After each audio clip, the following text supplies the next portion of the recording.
In this introductory section, we will identify the sources of 3D model and animation resources available for those who lack artistic skills or the time to create the required 3D models to generate our sprite sheets.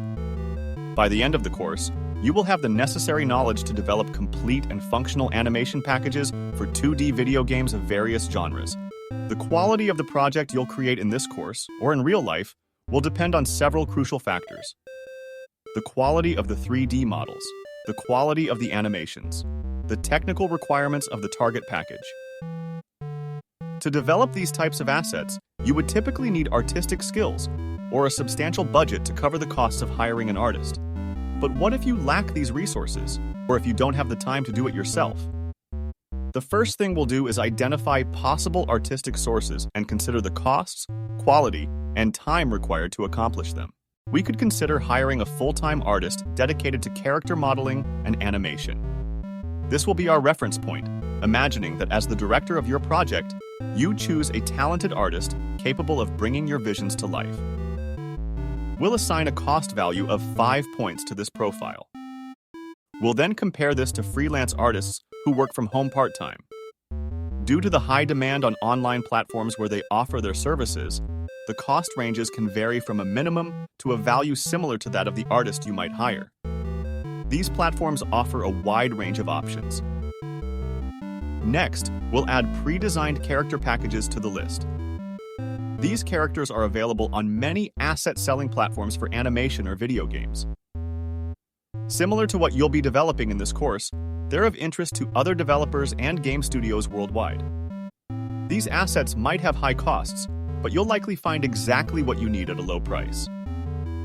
The challenge here might be that you won't always find precisely what you're looking for. Finally, there are libraries of characters, objects, animations, or scenes that are freely shared with the public. This is the final tier on our list. If we go back to the top of the list, our reference artist, capable of creating characters and animations exactly as required, receives a quality score of 5 points. One step below, we encounter once again a broad range of quality. On freelance service platforms, we can expect to find the entire spectrum of quality. That's why we must take the time to consider portfolios versus the cost of the service. Then, in the pre-designed package tier, we might find packages of minimal or maximum quality and variety. It's necessary to dedicate time to choose packages that balance value and cost, so we'll assign a quality score ranging from 1 to 5 points. Finally, in the free libraries tier, we could find anything.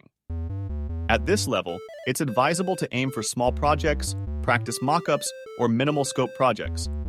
While we might encounter high-quality models, it's very likely to be challenging to find other models that align well with our initial style.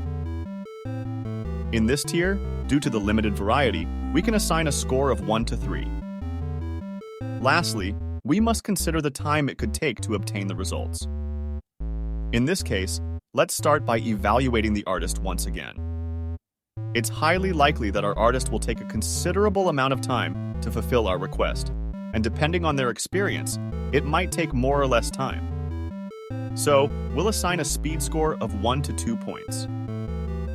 Then, on freelance service platforms, we might find people who exclusively focus on what we need and have highly efficient production methods that accelerate the process. Though it's not always the case, we could give a speed score of 1 to 3 points.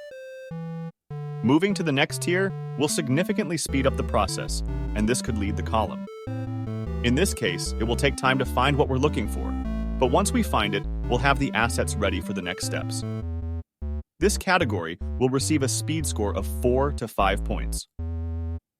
Finally, in the case of free libraries, we might spend a bit more time finding what we need, but once we find it, we'll be ready. So for this category, we'll assign a speed score of 3 to 5 points. To continue with our learning course, you could simply rely on some free libraries.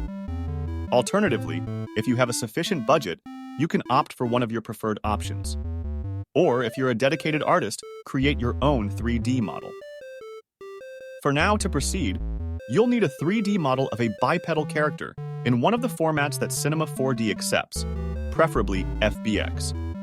Download a few models, open them in Cinema 4D, and make sure they meet your quality expectations. See you in the next lesson.